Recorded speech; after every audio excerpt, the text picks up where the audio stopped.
to another Just 5 Mins. Oh, goodness me, trying to get through January, eh? Especially if you're in the Northern Hemisphere, and specifically the UK at the moment. Goodness me, spring cannot come soon enough. But then, isn't that wishing your life away? Yeah, I think it is, but crikey, it's not even like what I would term as really cold. I mean, yes, it's down to 0 or 1 degree, but then you think of like the Scandinavian countries and things like that. I mean, they handle minus temperatures all the time. But I don't think I'm cut out for that totally. I do like this time of year for other reasons, but yeah, roll on spring. And roll on the just 5 minutes because it is meant to be 5 minutes. And I think I've already used a minute. Yep, right. Okay. So what we've got, this is my good friend Tim Abell. I'll put the links below. Thank you, Tim, for the podcast nudge as well. That was very kind. Tim has got and had a podcast for some time, actually. Software Should Be Free. And this is a recommendation from him. So I'll put the links below. And what is this that we're talking about? Logseq. Logseq, I think. Strange name, maybe not as catchy as other things, but then you think, well, Evernote. I mean, I suppose it's got note in it. Anyway, that is a little hint because it is a privacy first open source platform for knowledge management and collaboration. And wrongly, rightly, or whichever angle, it sort of feels a bit like the new breed. If you've ever tried, the Microsoft Loop app now, where you can create blocks of things. It's got organization stuff. It's also, dare I say, I don't like compare. Well, everybody compares. A bit like Notion. A bit like some of those other sort of platforms. Actually, it goes back to one, and the name escapes me at the moment. From Prezi, that was it. It was years ago that, and it had this concept of a never-ending canvas that you could sort of a bit more than a mind map, but you could draw out stuff and link things, and it had a very cool way of showing and visualizing. You could have like almost a little animation. It would play and show you the bits. A bit gimmicky, but at the time, and I think this is going back, crikey, it's got to be in the noughties, the 2000s sometime. But anyway, back to Logseq. The good thing with this is all of those other things that I mentioned, of course, are hosted by the company. And, regardless of your perspective, um, what you can do with Logseq is download it. You can use it.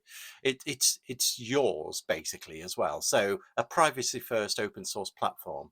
So theoretically, I haven't dug into it that far, but I'm guessing you could spin it up and run this locally if you really wanted to as well. But anyway, but it is a knowledge management and collaboration um, app. So yeah, you can do things like PDF annotations, task management.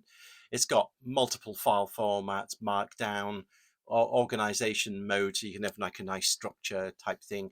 It's got a whiteboard, and you can do like I think they refer to it now as spatial canvas, which is funny, with shapes and drawings and notes, and it's a way of just dumping down all the stuff that comes out of your brain that, well, in my case, it's not really worth actually writing down, but anyway, but the idea is, you can obviously share that with other people in your organization or your your group or whatever it might be. It's got a growing ecosystem of plugins. It looks actually, dare I say again, that Prezi thing that stood out to me years ago, that was a nice way of um, displaying the data, because yeah, Notion and things like that, you can do a lot of really cool stuff with it. uh, and I'm not knocking Notion. I don't use it myself. I don't really have a massive use for it at the moment, but you know obviously if you're a little bit wanting to keep your data a bit more in your control, then this is possibly a way of attacking that. And again, it looks very straightforward. The other thing as well, even though this is application side, you can look at the code. And I tried and failed badly. No, it's I'm just having a look on what is it? It's Clojure. I don't even know how you pronounce that now. I've heard of it. It's been around for a long time, but it is basically it's a Lisp type syntax, if I remember right. I looked at it years ago. Clojure, not closure. You know, that's why I'm speaking a bit weirdly. But it essentially compiles down into JavaScript. No, I think I've probably got that wrong, haven't I, already? There was a note here. I've gone off the, yeah. Where's the code base overview? There we go. Clojure script. Okay, so it's a bit weird to say because I keep wanting to say closure. I want closure. Okay, but it isn't. And essentially, it's got, yeah, there we go. It's a Lisp syntax running on the JVM, so Java Virtual Machine. Okay, Clojure script is just Clojure compiling to JavaScript. There we go. Clojure is an easy to learn. You can pick it up pretty quickly. Blah blah blah. I'll put some links.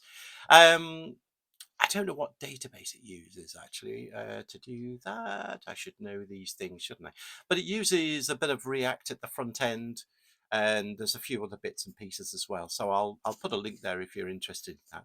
But the fact that you can get the code, and I am looking at it, there is a Docker file there, so you could technically run this in your own organization. So you wouldn't even have to expose it out to the the big bad world of those massive corporates. But anyway, gone way over again. Thanks to Tim again. I'll put the links to his podcast and his blog as well. He writes quite some decent detailed stuff there actually, which have been really interesting to have a read over the years. But yeah, and also talking about blogs, I did get reminded by Tim.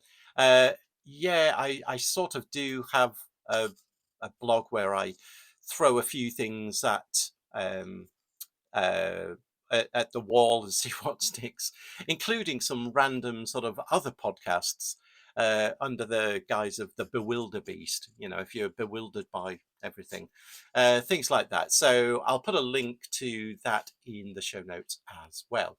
But yeah, that's what we've got. Logseq. Strange name. It's not necessarily as catchy as some, but there we go. I think it's a quite a clever idea, and the visuals is something definitely worth having a look at. Not to mention, you could run it internally. You know, it's open source, privacy first. Not a bad idea. Okay, so until the next time, take care.